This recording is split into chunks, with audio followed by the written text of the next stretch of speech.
The tale that can be told is not the eternal tale. The name that can be named is not the eternal name. The unnameable is the eternally real. Naming is the origin of all particular things. Free from desire, you realize the mystery. Caught in the desire, you see only the manifestations. Yet mystery and manifestation arise from the same source. This source is called darkness. Darkness within darkness, the gateway to all understanding. So when it first started off, it says the tale that can be told is not the eternal tale, which means the tale, some people translate it as the way, the path, whatever it is. It's almost like the universe, the God, the divine, whatever that the creator, the life force. Once you put a words on it, it's no longer that thing. You just kind of put a box around it, and that's what words often does. It try to put a box and trap it to say, this is it. This is what we can understand. You can't trap the whole concept into something that you can be named. So the name that can be named is not the eternal name. Anything that you name is no longer of the same substance anymore. Like an elephant is a free spirit, is a soul, is so many things, but as soon as you say it's an elephant, you're trying to squash everything, condense it into this thing that marginalizes. It's almost like you're an Asian, you are a man, you are Gary, and you are a husband, you are a father, you are whatever title, you're an architect, you're an accountant, you're an idiot. The more of these things that you try to minimize what that thing is, and I get it, from the concept of communication, we need to simplify to express the certain things. If every single concept, we can take tens of thousands of words, still it wouldn't do that thing justice, then we're not going to communicate very much of what we experience in life. It goes on to the second verse. The unnameable is the eternally real. Naming is the origin of all particular things. So whatever that you can't name, you don't say it's a tree, you don't say it's a forest, you don't say it's the sun, the water, you just watch and you just experience. And that's real, that's what life is. When you start to label, that person is being mean, that is not working, that is, I'm feeling hungry, I'm feeling cold, a meteor just struck, a car just crashed, then these are all things, but these are not eternally real. These are all things in the material world. And this is what feels extremely real, and they're all things, but they're not eternally real. Even feelings and thoughts and belief system, these are all things, but they're not eternally real. It's just something that we put a label on it. Free from desire, you realize the mystery. Caught in desire, you see only the manifestation, similar to the last verse. Free from desire, when you have things, you automatically gravitate, I want those things. And I don't want certain things, which is still a desire. I desire not to have things, and even feelings. So I don't want to be angry. I want to be happy. All these are desire. Instead of just letting life flow, go with the flow. Caught in desire, you see only the manifestation. See, I manifested money, I manifested a car, I manifested good friends, a good life. I manifested happiness and joy and love in my life. But when you're free from desire, you realize the mystery of the universe. Like, what's going to happen in the next moment? What am I going to experience now? And just witness it from your internal world. What are some of the thoughts that's about to come in?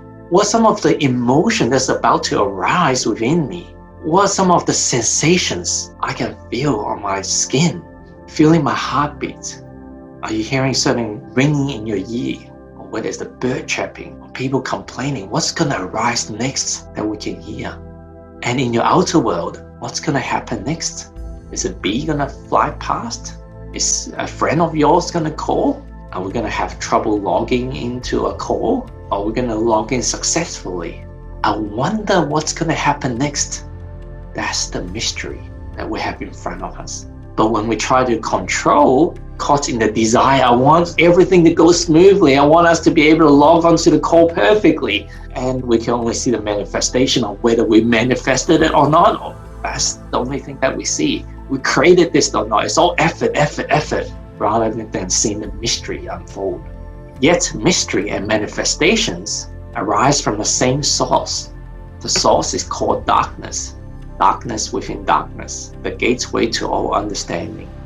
the mystery and manifestation arise from the same source. Light and darkness are from the same source. Love and hate is the same thing. It's all an illusion that these are separate. It's almost like if you get one stick, one end is love, one end is hate, but it's the same stick. It's from the same source. In fact, the stick may spin around so fast you think one is love, one is hate. You can't even distinguish the difference. But when it spins so fast, it's whatever's on the left is love, whatever is on the right is hate. But it's actually the stick is still spinning around. So sometimes you get one end of the stick and you call it love, and you get the other side of the stick, you call it hate. If you think back to your parents, I'm sure that there's moments that your parents screamed at you and yelled at you and say that you're in trouble. And you may say that that's unjust and that's anger and that's hate, but it's a form of love. And just sometimes in the form of love, hey, just have more candies, watch more TV. What if that is the form of like hate, someone trying to lead you to a certain path? It's from the same source. And everything comes out of whether you call it darkness, nothingness, infinite, 0 point energy, whatever it is, it's come from darkness, nothingness, and everything arises from that. You can call it light as well, because light and dark is the same thing. It's no different. And once you realize this polarity, this duality of the construct of the matrix that we live in, or we reside in, this is the gateway to our all understanding and to the mystery of the universe, to the mystery of our own life.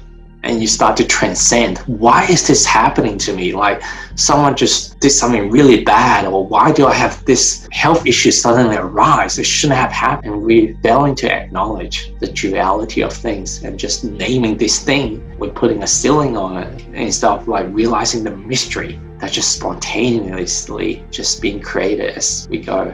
So I think not only just going through this Tao Te Ching, it helps me learn, but I think it is a great way to open up the floor for us to have an open discussion of understanding from learning about verse 1 of the Tao Te Ching.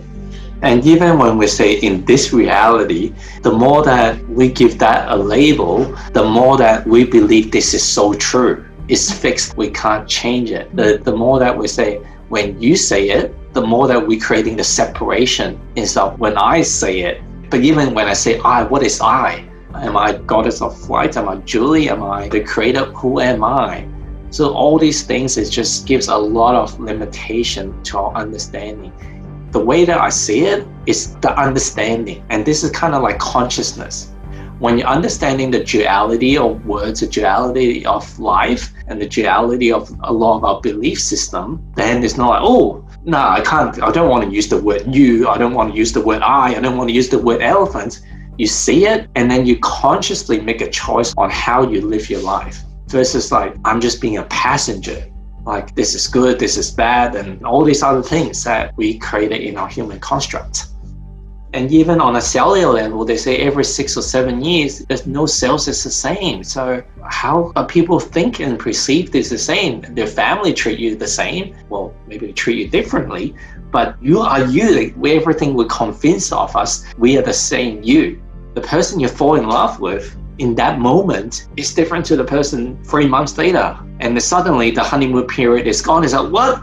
Why? Why do you change? Without realizing that they've been changing all the time. It's not constant. Water, we know, scientifically has shown it's got properties that when you send certain emotions in, it can record memory. Some of the quantum computing is using a single drop of water. It can store more memory than today's most advanced iPhones out there. Yeah. That's where I believe is, and some of the research I've seen is going towards that direction. Or just a table that's made of wood, or what if it's made of metal? Maybe it's not as fluid as water, maybe it is, because it's made of the same thing, from the same energy. And what if they have memory as well? What if that when you talk to it, when you talk around it, it's absorbing your thoughts, your feelings, your words, and everything else that your energy vibrates out.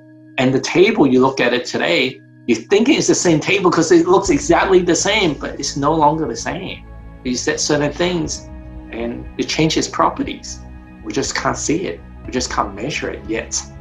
Like science, quantum physics is everything they say is come back to like 0 point.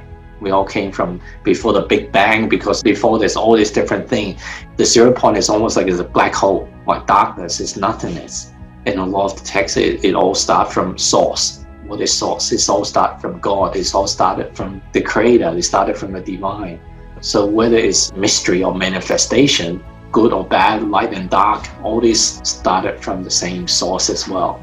We all started as one before we started a polarity. Oh, what would that, creating a mirror version of myself, or something that can see what I'm really like. Like, for example, if I'm light, I wanted to create darkness to see what I'm like. If I'm darkness, I wanted to see light, to see, oh, that's what light really is. If I'm love, I wanted to create hate. What does that feel like? But then it all came from the same creation.